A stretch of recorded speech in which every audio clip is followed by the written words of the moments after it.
اللہ الرحمن الرحیم۔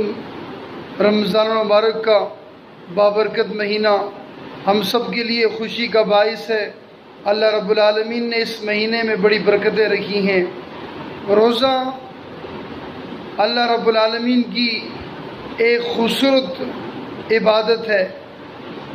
روزہ ظاہری کسی چیز کا نام نہیں ہے، روزے کا تعلق باطن کے ساتھ ہے۔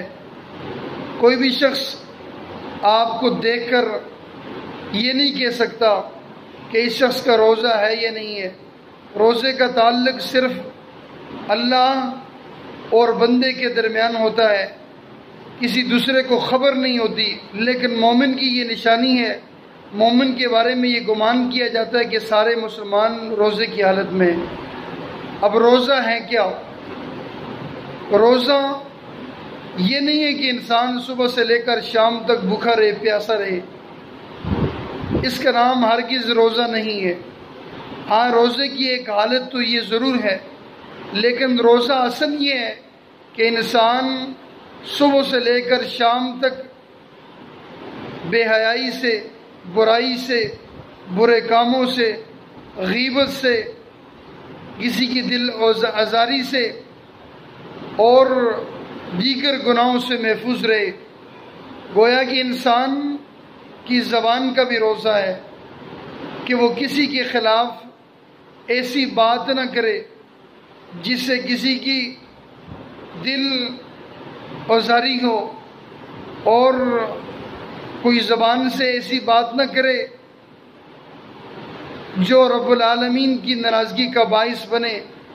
تو انسان کی زبان کا بھی روزہ ہے، انسان کی آنکھوں کا بھی روزہ ہے۔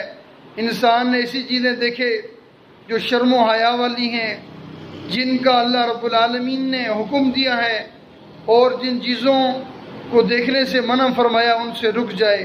گویا کہ انسان کی آنکھوں کا بھی روزہ ہے، انسان کے کانوں کا بھی روزہ ہے کہ وہ ایسی چیز سنے، ایسی باتیں سنے جن کا اللہ تبارک و تعالی نے حکم دیا، جس سے منع فرمایا انسان اس سے رک جائے۔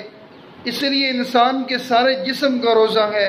روزہ انسان کے لیے اللہ تبارک و تعالی نے ایسی عبادت ہے، اتنی خوبصورت عبادت ہے، جو شخص ایمان اور یقین کے ساتھ ثواب کی نیت سے رمضان مبارک کے روزے رکھے گا، اللہ رب العالمین اس کی گزشتہ سارے گناہوں کی بخشش و مغفرت فرمائے گا۔ دعا ہے رب العالمین اس رمضان مبارک کے بابرکت مہینے میں ہم سب کی بخشش و مغفرت فرمائے، ہمارے صغیرہ کبیرہ گناہوں کو معاف فرمائے۔ وما علینا الا البلاغ المبین۔